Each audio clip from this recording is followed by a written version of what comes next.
ಯಾವನ ಹೆಲ್ಮೆಟ್ ಹಾಕ್ದೆ ಬರ್ತಾವನ ಹಿಡ್ರಿ ಅವನ್ನ ನಡ್ರಿ. ನಿಲ್ಸ ಗಾಡಿ ಸೈಡ್ ಹೆಲ್ಮೆಟ್ ಹಾಕ್ತೆ ಬಂದರೆ ಬಾ ಸಾಹೇಬ್ರ ಹತ್ರ. ಹೆಲ್ಮೆಟ್ ಇಲ್ದೆ ಬಂದಿದ್ದೀರಾ 500 ರೂಪಾಯಿ ಫೈನ್ ಕಟ್ಟಿ. ಸರ್ ನಮ್ಮ ಮನೆ ಇಲ್ಲೇ ಸಹ ಇರೋದು, ಇಲ್ಲೇ ತರಕಾರಿ ತರ ಕೂತಿದ್ ನಾವು. ಎಲ್ಲಾದ್ರೂ ಇರಲಿ 500 ರೂಪಾಯಿ ಫೈನ್ ಕಟ್ರಿ. ಇದೇ ಹುಡುಗಿರ್ನಾದ್ರೂ ಹಿಡಿದಾರ ಕೇಳು ಮಗ. ಹುಡುಗಿರ್ನ ಇಲ್ಲಿ ಹಿಡಿದ್ರು ಮಗ, ಜೊಲ್ ನನ್ ಮಕ್ಕ. ಹುಡುಗಿರ್ ಗಾಡಿ ಹಿಡಿಯೋದು ಎಷ್ಟು ಕಷ್ಟ ಗೊತ್ತೇನೋ ನಿಂಗೆ? ಯಾವ್ದಾದ್ರು ಒಂದ್ ಗಾಡಿ ಹಿಡಿದು ತೋರ್ಸ ಹುಡುಗಿದು. ನಮ್ಮ ಊರಲ್ಲೆಲ್ಲ ಎಮ್ಮೆ ಕರಗಳನ್ನ ಬಿಟ್ರ ಇವನ್ ಹಿಡಿಯೋದು ಸಾ.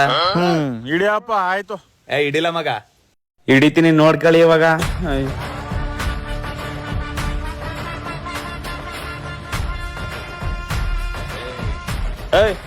ಸೈಡ್ ಹಾಕ್ರಿ, ಸೈಡ್ ಹಾಕಿ.